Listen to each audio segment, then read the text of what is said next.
ഒന്നാമത്തെ ചോദ്യം, സഹോദര, എന്തിനാണ് നീ നബിദിനം ആഘോഷിക്കുന്നത്? അള്ളാഹുവിന്റെ അരികിൽ പ്രതിഫലം ലഭിക്കുന്നതിനു വേണ്ടിയാണ്, സ്വർഗത്തിൽ പ്രവേശിക്കുന്നതിന് വേണ്ടിയാണ്. നിനക്ക് അള്ളാഹു സുബ്ഹാനഹു വ തആല നന്മകൾ രേഖപ്പെടുത്തുക എന്ന ഉദ്ദേശത്തോടു കൂടിയാണ് നീ നബിദിനം ആഘോഷിക്കുന്നത്. നിന്റെ കാഴ്ചപ്പാടിൽ നബിദിനം ആഘോഷിക്കുക എന്നത് നന്മയാണ്. അള്ളാഹുവിന്റെ റസൂൽ സല്ലല്ലാഹു അലൈഹി വസല്ലം അവിടത്തേക്ക് ഈ നന്മ അറിയില്ലായിരുന്നു, ഇത് നിനക്കു മാത്രം അറിയാവുന്ന നന്മയാണ് എന്ന് പറഞ്ഞാൽ ഇതിന്റെ അർത്ഥം നിനക്കാണ് നബി സല്ലല്ലാഹു അലൈഹി വസല്ലമയേക്കാൾ കൂടുതൽ വിവരമുള്ളത് എന്ന്.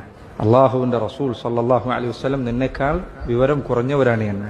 നബി സല്ലല്ലാഹു അലൈഹി വസല്ലമക്ക് നിന്നോളം വിവരമില്ല എന്ന് നീ പറഞ്ഞാൽ എന്താണ് ഇസ്ലാമിലെ നിന്റെ സ്ഥാനം? ഇനി നീ പറയാൻ നബി സല്ലല്ലാഹു അലൈഹി വസല്ലം അത് അറിഞ്ഞിരുന്നു, പക്ഷെ അവിടുന്ന് അത് പ്രവർത്തിക്കാതിരുന്നതാണ്. ചില ആളുകൾ അങ്ങനെ പറയാറുണ്ട്. അങ്ങനെയാണ് നീ പറയുന്നത് എങ്കിൽ നബി സല്ലല്ലാഹു അലൈഹി വസല്ലം അവിടുത്തെ പ്രവർത്തനത്തെക്കാൾ നിന്റെ പ്രവർത്തനമാണ് നല്ലത് എന്നാണ് നീ പറയുന്നത്.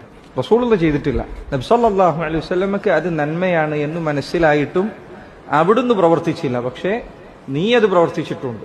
പ്രവർത്തനങ്ങൾ, ഇബാദത്തുകൾ, നന്മകളുടെ കണക്കെടുത്താൽ നബി സല്ലല്ലാഹു അലൈഹി വസല്ലമയേക്കാൾ ചില നന്മകൾ നീ കൂടുതൽ ചെയ്തിട്ടുണ്ട്. അങ്ങനെ നീ പറഞ്ഞു കഴിഞ്ഞാൽ അതിന്റെ അർത്ഥം എന്താണ്?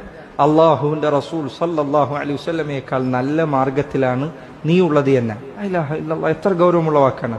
നബി സല്ലല്ലാഹു അലൈഹി വസല്ലം എല്ലാ ഖുത്ബകളിലും പറഞ്ഞിരുന്നു, വഖൈറുൽ ഹദി ഹദിയു മുഹമ്മദിൻ സല്ലല്ലാഹു അലൈഹി വസല്ലം. ഏറ്റവും നല്ല മാർഗം അള്ളാഹുവിന്റെ റസൂൽ സല്ലല്ലാഹു അലൈഹി വസല്ലമയുടെ മാർഗമാണ്.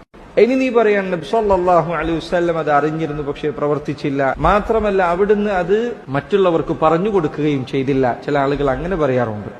അങ്ങനെ നീ പറഞ്ഞാൽ നബി സല്ലല്ലാഹു അലൈഹി വസല്ലം ഒരു നന്മ അറിഞ്ഞതിന് ശേഷവും അത് അവിടുന്ന് പുറത്തേക്ക് പറഞ്ഞു കൊടുത്തിട്ടില്ല എന്ന് നീ പറഞ്ഞാൽ അള്ളാഹുവിന്റെ റസൂൽ സല്ലല്ലാഹു അലൈഹി വസല്ലമയുടെ മേൽ നീ ഏറ്റവും ഗുരുതരമായ കളവ് കെട്ടിച്ചമച്ചിരിക്കുന്നു.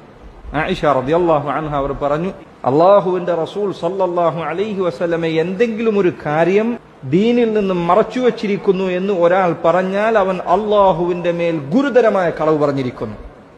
ഇമാം മാലിക് റഹിമഹുല്ലാഹ് അദ്ദേഹം തന്നെ പറഞ്ഞതുപോലെ, ആരെങ്കിലും ഇസ്ലാമിൽ ഒരു പുതിയ കാര്യം ഉണ്ടാക്കുകയും അത് നല്ലതാണ് എന്ന് പറയുകയും ചെയ്താൽ അള്ളാഹുവിന്റെ റസൂൽ സല്ലല്ലാഹു അലൈഹി വസല്ലമ അവിടുത്തെ പ്രബോധനത്തിൽ വഞ്ചന കാണിച്ചിരിക്കുന്നു എന്നാണ് അവൻ പറയുന്നത്. കാരണം നബി സല്ലല്ലാഹു അലൈഹി വസല്ലമക്ക് അറിയാത്ത ഒരു നന്മ, അവിടുന്ന് ചെയ്തിട്ടില്ലാത്ത ഒരു നന്മ, അവിടുന്ന് സ്വഹാബികളോട് കൽപ്പിച്ചിട്ടില്ലാത്ത ഒരു നന്മ നിനക്കു മനസ്സിലായി എന്ന് പറഞ്ഞാൽ നീ നബി സല്ലല്ലാഹു അലൈഹി വസല്ലമയെ വിവരമില്ലാത്തവനാക്കിയിരിക്കുന്നു. അവിടുന്ന് അള്ളാഹുവിന്റെ ദീനിൽ വഞ്ചന കാണിച്ചവനാണ് എന്ന് പറഞ്ഞിരിക്കുന്നു. നേരെ നാവുകൊണ്ട് പറഞ്ഞിട്ടില്ലെങ്കിലും നിന്റെ പ്രവൃത്തി, ആ പ്രവൃത്തിയിൽ നിന്ന് മനസ്സിലാക്കാവുന്നത് അതാണ്.